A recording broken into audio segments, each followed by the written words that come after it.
Hello, welcome back to my channel, and welcome to the second episode of my video series on public speaking. If you are new to this channel, my name is Frank Zhu, and I'm a college professor teaching sociology, history, and philosophy. I'm also an award-winning landscape photographer. In the first episode, I talked about the purposes of public speaking and how to choose a suitable topic. If you missed it, I will leave a link down below in the comments section. Please make sure you checked it out. In today's video, I'm going to talk about how to introduce yourself and how you should start your speech. A public speech is like an essay. You should have an introduction. But unlike the introduction of an essay which can be read repeatedly, you, as a speaker, only have one chance to make your point clear and grasp the attention of your audience at the very beginning. According to many surveys and according to my own experience, whether your speech succeeds in achieving your purpose largely depends on whether you have a good introduction. Therefore, you should make special efforts to make the introduction as good as possible.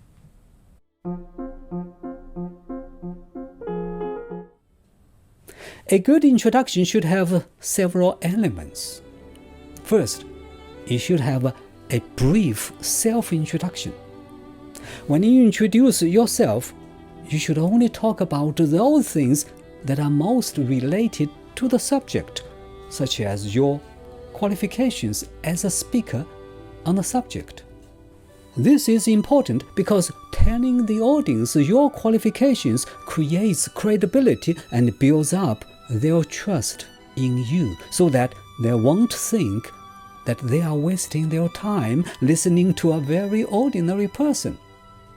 That's why I said in the first episode that you should choose a subject about which you have expert knowledge or a subject with which you have lots of experience.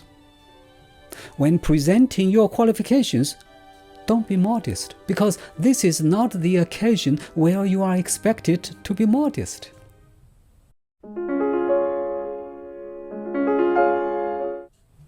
Secondly, a good introduction should include telling the audience your motivation in making this speech. That is, why you want to make this speech. Usually, this purpose is expressed as the central idea of your speech.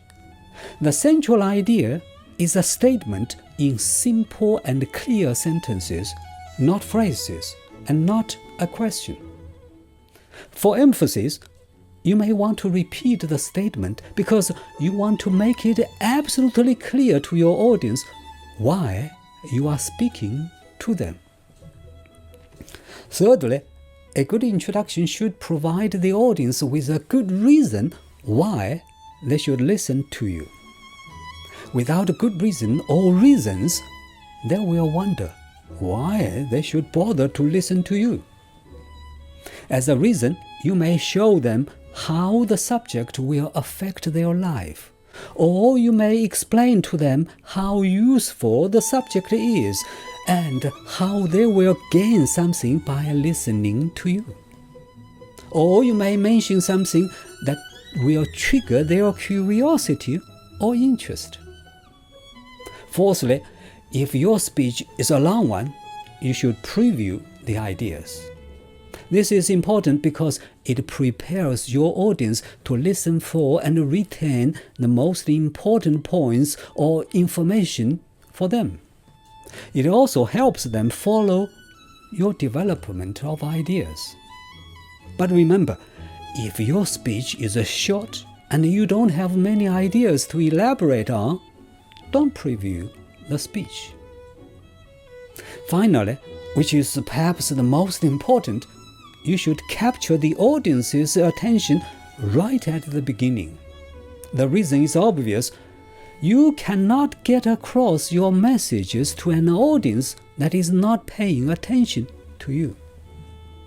If they get interested at the very beginning, they are most likely to pay attention to you until the end.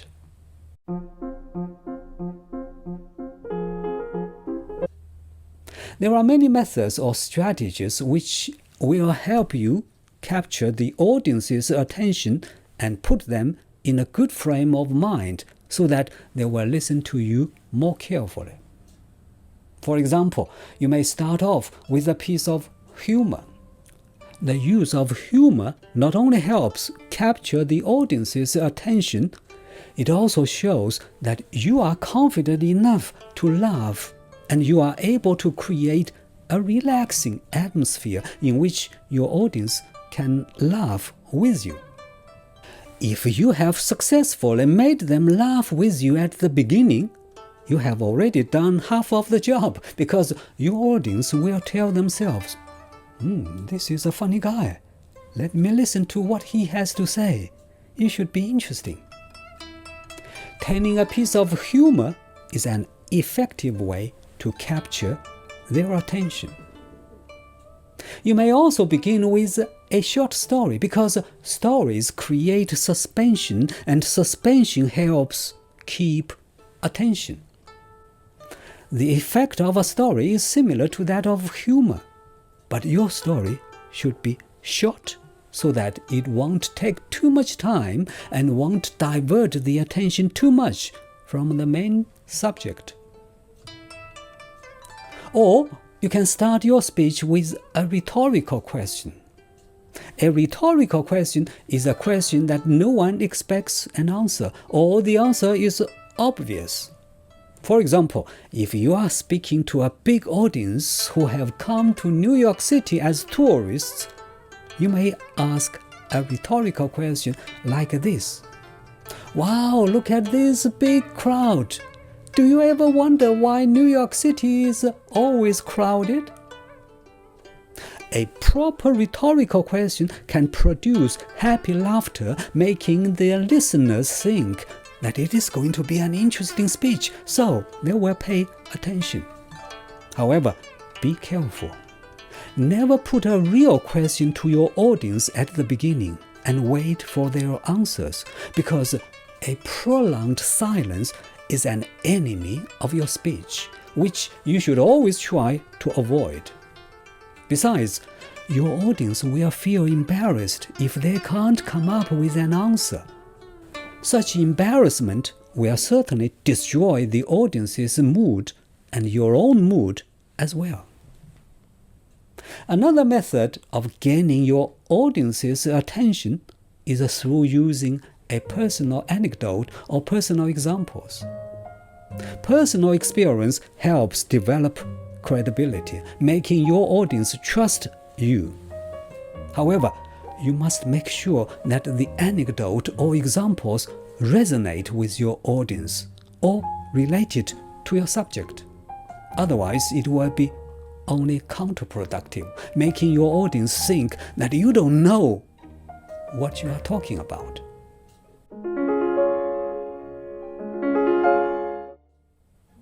I have so far listed a number of methods and strategies which you may use to gain the attention of your audience. I have personally used them very often and have found them quite helpful. Of course, there are many other strategies, such as using a quotation from a famous person or presenting startling statistics. However, always bear in mind that whatever methods or strategies you may use, always keep it relevant to your subject and keep it brief.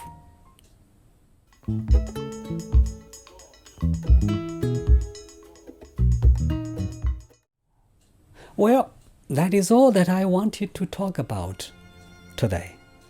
In the next episode, I will be talking about how to deal with the stage fright and how to build up self-confidence. Please subscribe if you haven't already. Thank you for watching this video, and I will see you in the next one.